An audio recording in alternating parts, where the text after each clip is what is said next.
Guess what I have today? I got a new phone. Hi, Erica. Send me a request so that I can how to maneuver these things.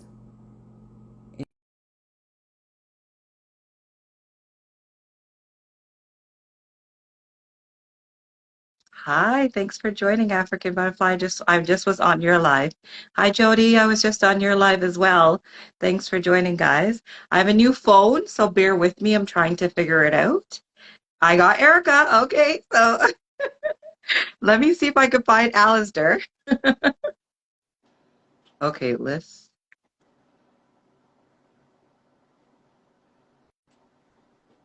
Okay, I think I've invited him. Hi. Hi, everybody. Thanks for joining.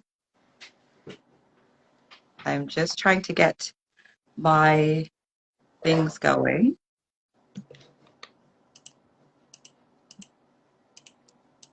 So once I get that going, then we get started. Hi, Erica. How was your day? How are you doing? I'm here. Thanks for joining. Just trying to get Alistair. I think I sent him a request, so he should be. I got a new phone, so bear with me as I figure out the ins and outs of it. Went back to my Samsung. Okay, you've gone back Android. And yeah, iPhones was not my friends.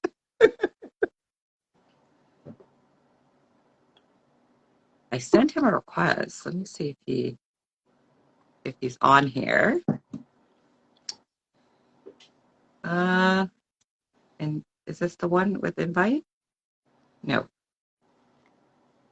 Okay, let me just pin what the topic is while he's trying to figure out if he can get on. Okay. He called me earlier and I showed him how to do it, but I don't know where he is now. What did he call me from too? That's another thing. Is he from Lista or is from his other? Okay, so what's the topic today? Great.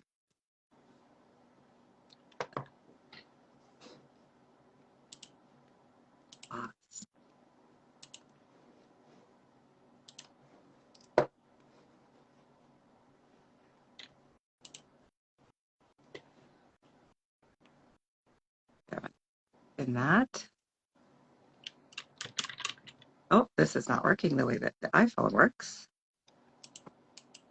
How do you pin now? Oh, Lord. Oh, no. How do you pin? What kind of phone do you have? It's the Samsung. Oh, there. Found it? Samsung 2020 or 21 or, yeah, Samsung 21. Hi, Okay, Michelle. I Thanks for found you joining. back. I think I'm too close. So let's see if we can get Alistair on again.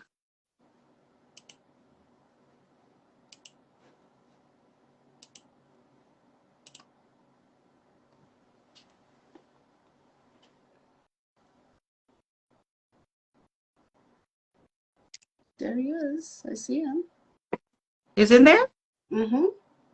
Okay, And so it's hang now on. three Let's see if I can screens. if It I can do. worked. Oh, there you are. I was just about to be like, what's happening? Yeah. Okay, so you figured it out then. I'm telling you, man, I'm a rube to these things, eh? I'm like a Rookie. country bumpkin when it comes to technology. Highly ironic for all the stuff that I do. And when it comes to stupid social media, I don't know what the hell I'm doing. I know you're like you do everything, man, jack of all trades, and that the little phone cat is stumping you. I'm like Tony Stark and I can't handle my phone. It is so Hi, ironic. It Matthew, is for so weird. joining. Okay, we're just gonna. Oh, the pin. Did the pin go away? No, I Okay. still see it pinned. Okay. Okay. So I'm just gonna do a little housekeeping before we start, and then how it is, I'll just let you guys introduce yourselves, and then we'll get into the topic. Okay.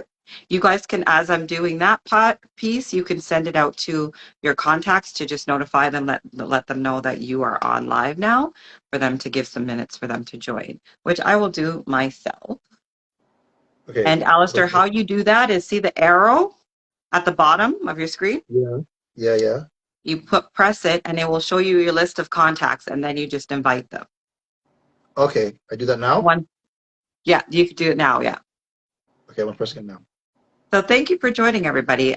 Today's topic is grief, death, and loss, and how do we? Let's talk about it. How do we handle it? How are some things that when we're going through these things, how do we deal with it? And we have our two guests here who are willing to talk about their grief and their loss and how they go through this process. I think the reason why I started Convos with Kerry every Thursday evenings at 9 p.m. is to have a conversation with the Black community about different topics that affect us, that we don't like to talk about, that we don't discuss on a regular basis, but are well needed to have those conversations. It is an open, non-judgmental, mature space for us to come and discuss and have these conversations, and well needed, as I said. And I just felt like because of COVID, and not only because of COVID, but a lot of people have gone through. Ophelia, thank you. Can you send me a request as well? And then I can let you know. Actually, I think I can add you. Oh, no, I can't. Okay, if you could send me a request, Ophelia, to join, that would be great. So we're going to have, these conversations. I come up with different topics that are relevant to the Black community, that some are taboo, that we don't like to talk about, some of them that we do like to talk about. And we have these open and honest conversations every Thursday. And I just thought that this topic was well needed, and well needed to speak about. And I just felt like these two people that I chose or that I've asked to be on the panel today have gone through their own grief and their own loss, and I just felt like their stories needed to be told, and just wanted to give them a platform to be able to speak their truth. So thank you all for coming. Thank you all for joining and accepting my request when I asked you to join. I really, really, really appreciate it, because I know this is a triggering topic for people, and this is hard for everybody. Because I'm sure there's no one in this world that has not suffered some form of loss and some form of death and some sort of grieving process. So how we all do it, how we all go through it, is a good way of having that discussion right now. So I open up the floor to my guests to introduce themselves. And who wants to go first, please do so. Ladies first. My name is Erica Edwards, also known as the real Erica E. I am an outreach worker. I do talk shows. I do event planning. I am a creator. And the last leg of this journey of loss was my son, Kai, last May. Thank you, Erica. Next, Alistair. Hi, I'm Alistair. Uh, I don't really go on Instagram too much, but I guess my handle is Vista on Life. Um, I run a t-shirt branding slash printing business called For Real and For Real Custom Tees, doing it for the past while. And now I am now the new editor in chief of Soulful Image magazine. And I got that is because for me, I have recently lost my wife Tracy just before New Year, like say almost 3 months ago. Thank you. Thank you, Alistair. And Ophelia, thanks for joining. We're just doing introductories right now. Just say your name, who you are, a little bit about yourself, and we can get into it. Hi, my name is Ophelia Rigaud, and I live in Kingston, Ontario. And I'm a grief educator and trainer. I work with companies and people to help them to increase their grief literacy skills.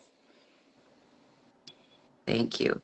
Good night, everybody. So, just for people coming in, I just want to reiterate we're talking about grief, death, and loss, and we're talking with Alistair and Erica, and Ophelia has joined as well.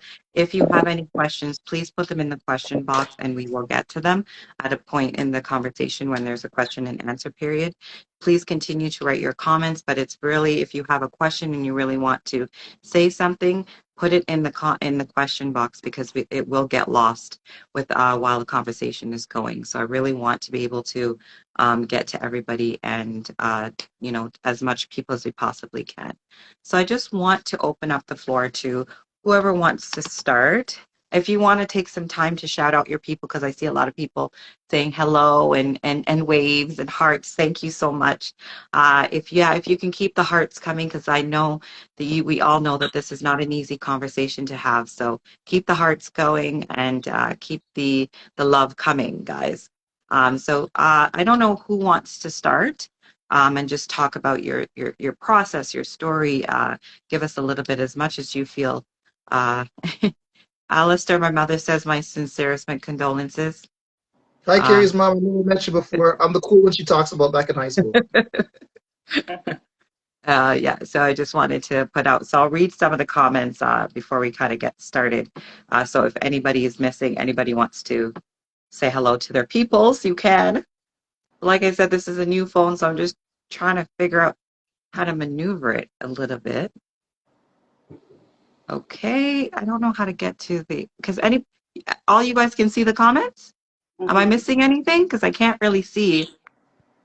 I No, could I see. I could see it. I could see comments Okay, so scrolling there's in. no comments? No comments I'm missing? Not really. I don't Okay. think so. All right, so let's get into it. So I don't really have a lot of questions because it was just to be Soldier Gal says hi. Says Hi. yes. Yeah, I don't have a lot of questions because I really want it to be a conversation. I really want it for you guys to take the time. So however you want it to flow organically, please let it go. So whoever wants to go first, where you want to start with your your talks, please do so. Well, Eric, I'm curious about your son, and I don't know if you care to talk about what happened. I was actually going to let you go first, seeing as you let me go first before, but where to start? Actually, to tell you the truth, Carrie, questions would help because I could Give talk me about okay. I him was just gonna do that. for Give me hours. a little bit of background about your son. You tell me a little bit about your son, his age. I know you talk about him all the time on Facebook, and I followed your journey and story with him. So tell us about him. Well, let's celebrate his life before we get into the not so great part. You know what I mean? So let's celebrate his life and tell me about him and how old he was. I know his favorite color is purple. That's why I think you're wearing it today. Yeah, So, ripping my son's yeah, favorite color. Okay, my yeah, Kai. yeah. My firstborn named son is Kai. He passed away when he was 18 years, 11 days, and 11 months and 10 days old. So it was 20 days before his 19th birthday. I still have not received an autopsy report. Apparently, it's something that I have to apply for. I Oh, still have not been given a definitive reason for my son being gone, but the assumption is that my son died from fentanyl. But that has not been confirmed. I'm hoping, they say it takes about a year. So as we close in on a year, I'm hoping that I'll be able to get some answers. As I said, Kai was 18 years old when he left, and he is my first son. I have two boys. Kai was born on his sister's 12th birthday. So I have two children born on June 13th. That was my daughter's 12th birthday gift, my son. Kai was, all parents say that their children are different. All parents say that their children stood out. Um, I got receipts. I have many receipts in writing for this. Unfortunately, through the tragedy, that's what, as a teenage voice mother, led me to understand what a special child I had. I was just busy doing the lore of being the mother of a Black son, and I had no idea of the things he was really doing in his life. And it makes sense because at 18 years old, we don't share with our parents certain parts of our lives. They're not for us to know. So unfortunately, through Kai's passing is when I found out that he was considered a safe space for his friends. Oh. He taught people about friendship and loyalty on a different level. I had the summer camp he went to when he was 7 write me to tell me they remembered him. They have not forgotten my son. His grade 3 teacher was at his vigil. His principal and his teachers were at his funeral. Kai was truly an outstanding human being, and I'm very proud to say that I'm his mother. Unfortunately, I spent most of his living days battling with him, as parents are wont to do, not fully understanding the brightness of my own child. But there was something that Kai had said since he was about 5. And I have a few friends that remember meeting Kai at 5 and 6. And Kai, you'd meet Kai and you'd say hi. And Kai would say, hello, I'm immortal. And he'd run off. Kai would say, hello, I'm invincible. And he would run off. So, wow. I know I speak about him all the time, but one of the things I can say is my son raised me as much as I raised him. He pushed the envelope of my understanding of parenthood, especially as a Black Caribbean woman. I have 3 children that are, I had one a decade. So I had one as a teen, one in my 20s, one in my 30s. So obviously the difference between my first and my last child is over 20 years. And I've changed and learned a lot. And Kai was that proverbial middle child. And he challenged my thought process, my understanding of it, what it was to be really the steward of another human being, and changed my understanding of parenthood entirely. So, my Kai, I got 6,900 and can you see it? It's my tattoo, 6,919 days with my son. That's how many days that I got. And even though sometimes in our grief we wonder if the pain, if the joy that we had from them in life is worth the pain that we live through now, and resoundingly, I can say yes. Oh, that's awesome. That is so awesome. He sounds like an amazing kid, and I have watched.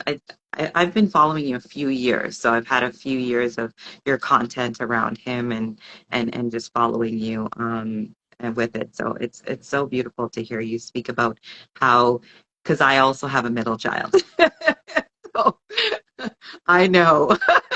I know. So I definitely overstand what you're talking about in regards to them teaching you like a different way of parenting and having to deal with them differently than you do your other children. You know what I mean? And also just those times in a boy's life where and he unfortunately you had him at that time because it does my son's now 22 and he it does get better, like they do come back to mom, you know what I mean? You know that times they're battling because they want that autonomy and they want their own and they're coming into their own manhood, so that's the time that they're struggling with you and unfortunately he wasn't able to come back into it, but I see you all the time, and just the way that you speak about his death, his passing, and the way that you prepared his, memorial and stuff like that, you're just continuing to celebrate his life and all the things that you said that you now realized after the fact. I think that's beautiful. And I just want to ask you, and then I'll go to Alistair to talk a little bit about his situation, is how did you get to that? Because I know it's still very fresh for you. I know it's not, and I don't know if it ever, because I haven't been in your situation, but if it ever gets less fresh, you know what I mean? Well, I'll So answer that. Before I answer that, I want to kind of touch on something that you said about them coming from you and coming back to you. yeah. And as I said, Kai kind of did everything in fast motion. Hmm. So we've been battling since he was like 7. And so he already started back the path back to mom. And, hearing through other people how much he respected my opinion, never direct, never got that feeling directly, but hearing from other people that I was the final authority, and to the way my son moved through life, there was no authority.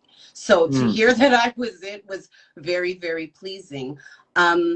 And his level of understanding, there's a lot of conversations that we had that made me understand that he really did understand my efforts. And that is one of my, there's too many sad things about it, but I was looking forward to my son's 30th birthday more than I could ever express, because I felt that would be the time where I finally get to sit on my throne with my crown and say, yes, everything I told you is what I told you. Now you can tell me I'm right and give me all my flowers.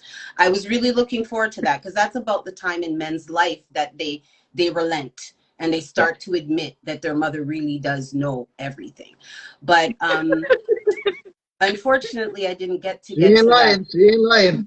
I'm not lying. I didn't get to that 30, but through my son's beautiful friends, and he left me this collection of children, these wonderful, wonderful, beautiful human beings, which he did not really introduce me when he was here, but through them, I'm learning more and more about him. How do we cope? That was the question, right? How do we cope? Yeah. How do we do this? Well, I can tell you this. You had said in your introduction that everybody loses someone in this life. And what's interesting for me, the first person I lost was 3 years ago. Before that, I had never experienced the passing of someone close to me. I had a concept, but I didn't know what it was. And in 2019, my youngest son's father died. Yes, And I remember. that Yes, was I the remember first that. person I've ever been really, truly close to that passed away. But that was a triple whammy, because it was his uncle, his father, then his grandfather in a very short amount of time. And as his mother, I had to provide him some reinforcement, but to tell you the truth, the rug had been completely pulled under from me. And I figuring out grief, especially when you've not experienced it in any capacity, not a grandparent or anything, not even a pet. I've never even buried a pet. Yeah. It's overwhelming. And I can say this, you're so careful in choosing your words because you don't want people to take them wrong. And I would, I wish Dave, that's my son's father's name, was here. But I think that was my preparation, because if Kai was the first person that I lost, I don't know if I would have been able to make it. Yeah. Um, how I have been able to cope, to be honest, he passed away May 23rd, so we're in month 10 now. Hmm. Um, the first year of everything is horrible because it's just a year of first. Every holiday, every special occasion, their birthday, your birthday, everything without them, going through that first year. As the anniversary comes up, you're horrified because the world had the audacity to spin a whole year without them. It's a very rude. Losing somebody in the world continuing is an extremely rude process. It's horrible. Like, it's it's indescribable. But for me, one of the things I realized very early in is, one, it's your support system. And I'm blessed with this support system that's ineffable. The friends that I have they're not describable. I have anchors. I have a compass. And because of them, I was able to really mourn. And I had a chance to be lost without my youngest son being lost, because that's important as a parent. A lot of parents lose children and then their living children lose them. And I can Yeah. see how it happens. But I had that tether. And initially, to be honest, it was a complete blur. Hmm. Um, I was blessed to be able to sleep for about 2, 3 months after he passed away. I slept. I slept. My brain shut down and protected itself by sleeping. With the assistance of a wonderful doctor as well. She helped me manage medications and therapies and counseling and so forth. And then after the first 3 months of sleeping, now I haven't slept in about 6 months, like barely, maybe 2, 3 hours a night on the best night. But what has helped me, and I think I'll bring my phone out there so you guys can see it. What has helped me is that I realize that our society treats grief in a really weird way. As somebody who's now grieving, I don't know what the heck this is. I now look in hindsight at other people, and I don't even understand how they got through. People are uncomfortable and they try to push you out of that place so they can feel comfortable again. I have no desire to make anyone comfortable. We need to normalize grief, especially Black grief. As a community, we grieve on a level unlike any other, from the communal grieving of the George Floyds and our Trayvon Martins being shot down in the street, to the constant, consistent grieving of our freedoms, and watching our sons go to funeral after funeral after funeral. There's this level of grief for North American Black diaspora. But for me, what I realized is Kai left this plane. Whatever your religious beliefs are, however you feel about the world, I know that we are energy. We are not created nor destroyed. We transform. So my son left this plane, and in my understanding as a human being, it is not fair, because this is not how it's supposed to go. We have a very linear understanding of life. I live this many years, you live this many years, you bury me, so forth and so on. And it didn't happen that way, and I feel robbed. But by calling my son's name every day, by speaking of him every day, by looking at my other son counted, I think we're up to like 31 pictures in the house. He's over my steering wheel in my car. I go to his grave with my speaker. I play him songs that I know he would like. I make dinner and I bring it for him. I wish him good morning. I wish him good night. I don't stop calling his name. He is my son. He lives as long as I do. And as long as I remember him, there's a level to his living that doesn't get changed. And so that's how I've coped. I've coped by making it normal in my world. And if that makes you uncomfortable, I wish you all the comfort. But in my world, in my home, in my life, my son's name is called, it is spoken, we think of him, and we honor him. And that is honestly how I've gotten to this point, because I think him dying twice would kill me. Thank you so much. Beautiful, beautiful, beautiful. Alistair, I want you to start off with just telling us about Tracy, and and the question is posed to you as well. How do you cope? First of all, Erica, thank you for sharing that. I'm sorry about your son losing it, but man, I just love hearing a loving mother talk about her son like that. You know what I mean? And I mean, you go talk to my mom and tell her. You know what I mean? My mom she has to learn how to talk about me. Like, no, I'm just kidding. My mom, she loves me. She doesn't have to express it like how you do. You know. But that's just beautiful what you said about Kai, and I am really glad that you say his name all the time and you normalize him in your house and you keep him alive as long as you and all your children is. So that's really great. And more power to you, and God bless you from here going forward. And your son, he should be very, very proud of his mom right there. Thank you. So yeah, that's pretty awesome. Kerry, what'd you say again?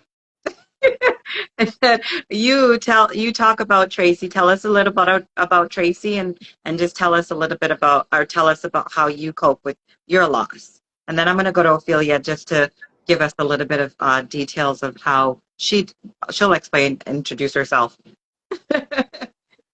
Tracy.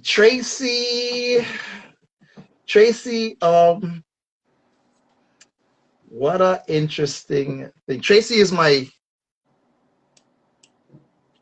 wife, was my wife. I don't even know how to say it. Past However you tense. want to. However you want Right? to. We were together for, this would have been our 22nd year. Right? We would have been married. This would have been our 12th year being married. Right? I guess I'm working backwards here. So yeah, we were together for 10 years. And then after 10 years, then I finally, as the saying says, shit or get off the pot, I finally got my stuff together and I said, okay, we're going to get hitched. We're going to get married. And we knew each other for a very long time. Technically, half of my living life, I've been with her. And she's just an amazing person.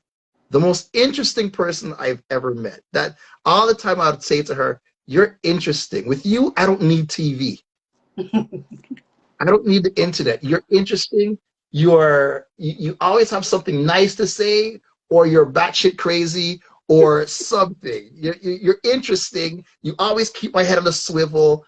You know, it was awesome with her. And the same thing, that's the same way how she felt about me. She always said there's never a dull moment with me because I'm the one person who drives her crazy, but not crazy enough for her to kill, right? So I guess, as far as marriages goes, uh, I say that we had a really good marriage, especially the last 6 years. The last 6 years was very good, right? We went through some really highs, some really low lows, but I mean, we finally learned how to work. It was very systematic, formulative, but we figured it out like a Rubik's Cube. You know what I mean? And then we're like, okay, good. Now let's cruise. I really wish she was here so she could just co-sign what I'm saying. You know what I mean? But it was really fun. We created two boys. 17. He's 17. One is 17. The other is 9. Right. So I understand, Erica, that big gap that you had going on. You know what I mean? It's like one kid practice, another kid practice. Right. The practice part didn't bother me one bit. You know what I'm saying? So, um, and the thing was, we were before she left, we were trying to have a girl. Well, whatever comes, but we were trying to have hopefully we were having a girl, right? In which it would have been 8 years, 8 years, 8 years, but it's not in the cards. Um, yeah, Tracy also, she was the um editor-in-chief of her own magazine, Soulful Image magazine. It is her baby. It's a beautiful magazine that she created that was given to her by God, and it was given to her when she gave birth to our second son, right? And I have to give her a lot of props. When she was going in for her C-section, she went to the hospital with her laptop.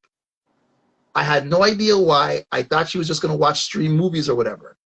But right after she gave birth to Connie, not even 12 hours later, from a C-section operation, she was in her bed working on the website for the magazine, like right there. And she was just constructing away. No rest, just work. And she was very focused. She was very determined. And because it was given to her by God, she really meant well to help a lot of people, right? There was a moment in our relationship when we were separated, right? There was a moment in our relationship we were separated, and she had nowhere. I went to my mom's house, and she decided just to stay at a shelter. And she told me that there was an experience there that really changed her life. She was in this women's shelter, and next door was a woman who had a young girl, a little girl, and the woman would scream at this little girl every day to get ready for school. Where's your hat? Where's your jacket? And screamed at the loudest she can every morning at this little girl. Little girl got to be like about 6, and Tracy heard her every day. And one day, Tracy just came out of her room, saw the woman yelling at her daughter again, and Tracy just went to the woman and just hugged her. You're safe now. It's cool. Don't worry about it. You're safe now. And the lady just cried in Tracy's arms, and Tracy was like, "Yo, there's people out there that are really hurting inside. Mothers. There's people out there." Because she was in a shelter, she saw that some mothers were getting Some women were getting beaten, some women were getting abused in all sorts of ways. And then, you know, Tracy was like I can't sit here and do nothing and watch. I gotta reach out, I gotta touch them and stuff. Tracy told me that, man, yo, my heart fell to pieces. And I was like, man, you're the greatest gift I've ever seen, I've ever gotten. And I watched her grow. I watched her turn from being just a 9 to 5, go to church, come home woman to this glamorous, glorious powerhouse diva who runs this magazine. And, you know, and for me, I'm the guy who does the layout. I'm the guy who does the graphics. Technically, my role when it comes to Tracy, with Wizard of Oz, I'm the guy behind the curtain. That's my job. I'm behind the curtain. I make things happen. I don't care to be seen. Don't say my name, nothing like that there. It's your show, okay? And I'll use everything of my ability to make you look good. I'll stand outside of the shot and hold your purse. Who cares? You know what I mean? This is her baby. This is her thing. Because she gave 10 years of her life on my t-shirt printing business. No questions asked. So when she says, hey, listen, God told me to start a magazine, I am so behind you. I don't care if he told you to make cheese. I am so there. You know what I mean? And it was a wild, cool ride, man. I gotta admit, it was a really cool ride watching her grow. However,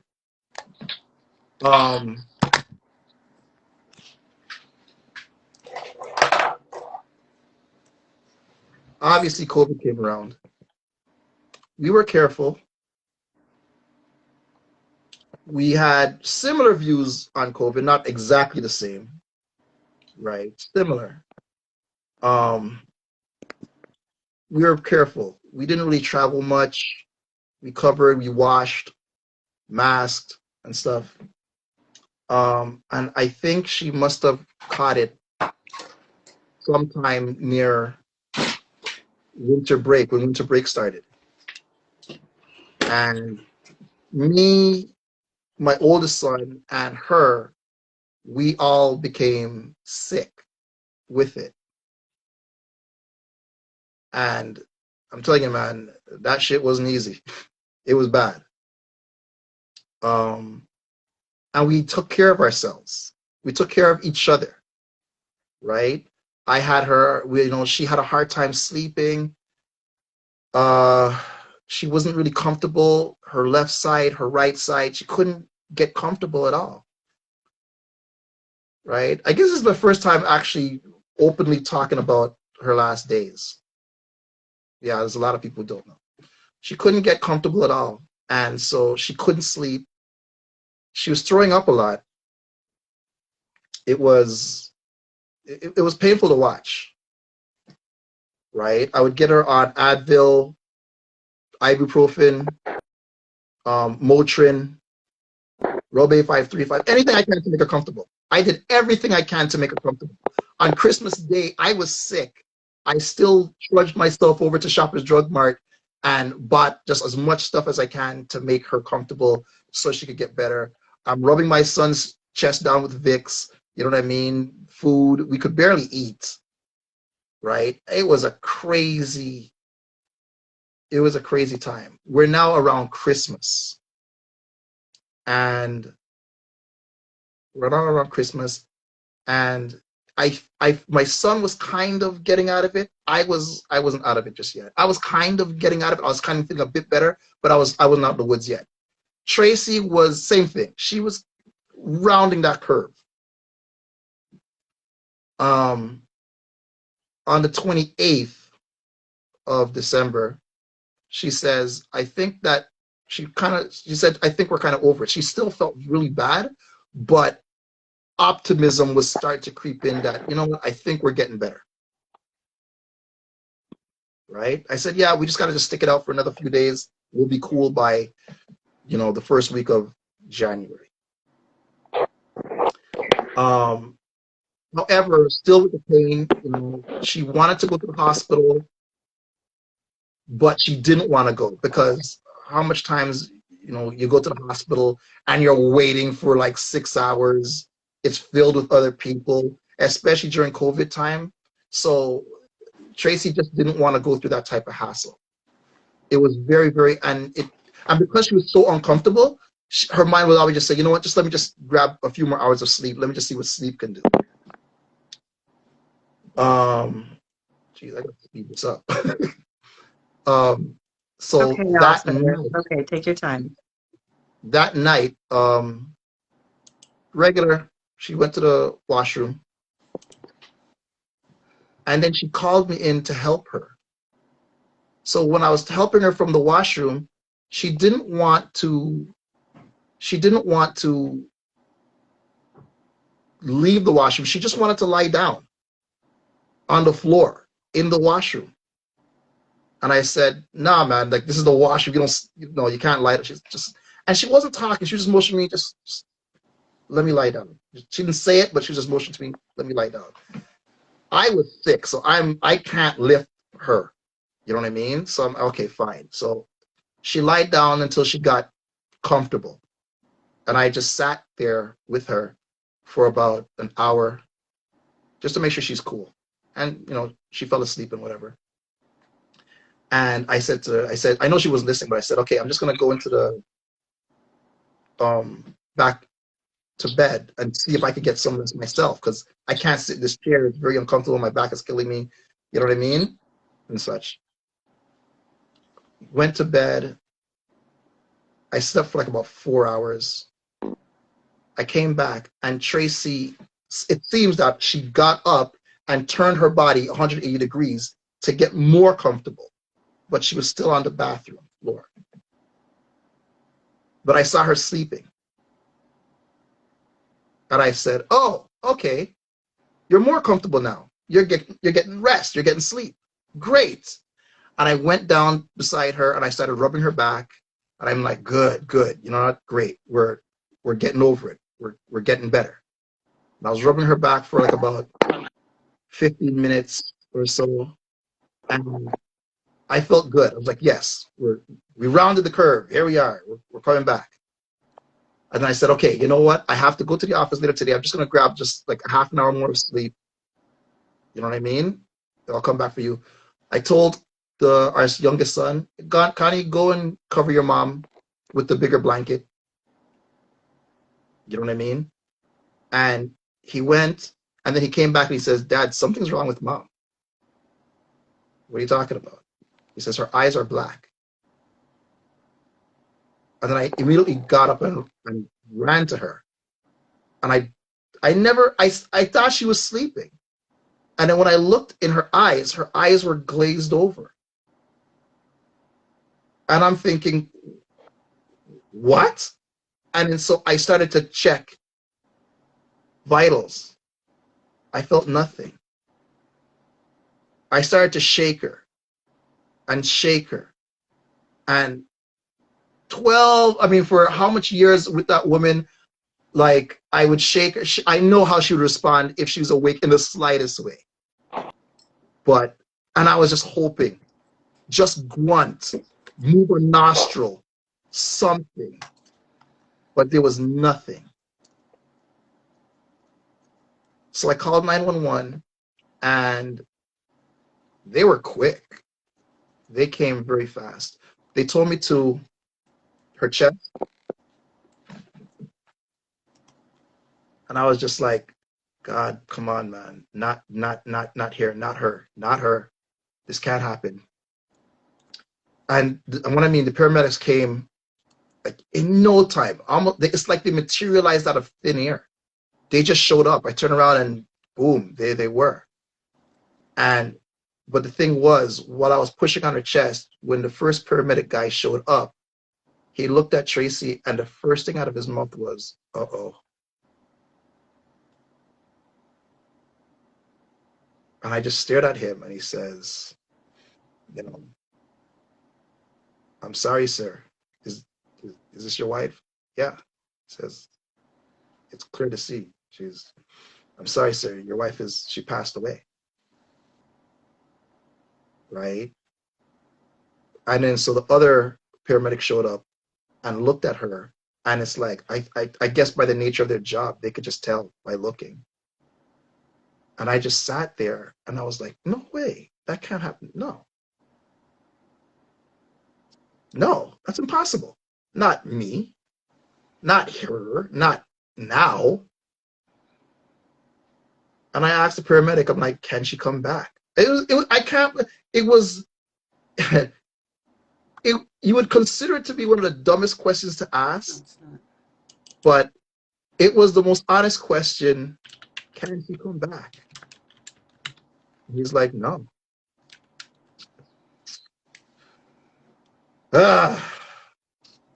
And everything just fell. Everything cracked, broke. That gigantic hole opened up. It was like a giant black hole just opened up, and like a black hole, and everything just got sucked in there at that moment. Holy shit. One thought came to my brain when that hole was there. Well, okay, I can't say I fell in. I felt myself about to fall in. And one thought came to my mind. One thought. And the thought was, and I'm still over Tracy, who looked like she was sleeping. But to show me, the paramedic was trying to open up her hand, but it was closed. So he said, rigor mortis already set into her. She was gone for hours. Right? I'm still over Tracy, and one thought came to my mind. And the thought was, Alistair, this woman gave her life, 110% of her life to God. No question. She didn't question, she didn't budge. She served his will, she answered, did his will, everything she did. And if that is what she spent her life for, that is where she went. That's where my wife went. She wouldn't waste her time on this. So this is where she had to be. And that's where I have to see her. And at that moment, that's when I started to talk to God again. Usually it's the other way around for people. That's when you stop. For me, that's when I started. Right there. Right there. Because what a lot of people didn't know was, despite my wife being the owner of a Christian magazine, her husband was an atheist. Right? And that brought up a lot of interesting conversations between the both of us. You know, we never dogged each other's opinions down. You know, we shared them, we expressed them, and trust me, we learned a lot from each other. She learned a lot about my position, I learned a lot about hers and such. But one of the things she would always say is, don't worry, I can't explain it to you, but you'll get it. She says, it's something you just can't explain properly, especially for you, but you'll get it. And right there, I was like, you know what, Tracy? I finally get it. I can't explain it either, but I get what you're talking about. Right? So I was sitting there and I was still devastated. But the hardest part for me out of all of that was the paramedic says, okay, we know that you guys had COVID. We know that you guys had COVID, so you and your boys have to go to the hospital to be checked out. In the meantime, your wife has to stay here because we found her on the scene, so we have to investigate, right? If they come on the scene and they see a person that's deceased, they have to still call detectives and coroners and CSI and all that kind of stuff, right? So they said, you're going to have to come to the hospital. And it took about 10 minutes for me to get up, but when I finally got up, I looked at her, still sleeping, And I just said, bye, Trey. And that was the last time I saw her. Thank you, Alistair. Thank you so much for telling that. I mean, I think it's definitely difficult for me as well because I know you both.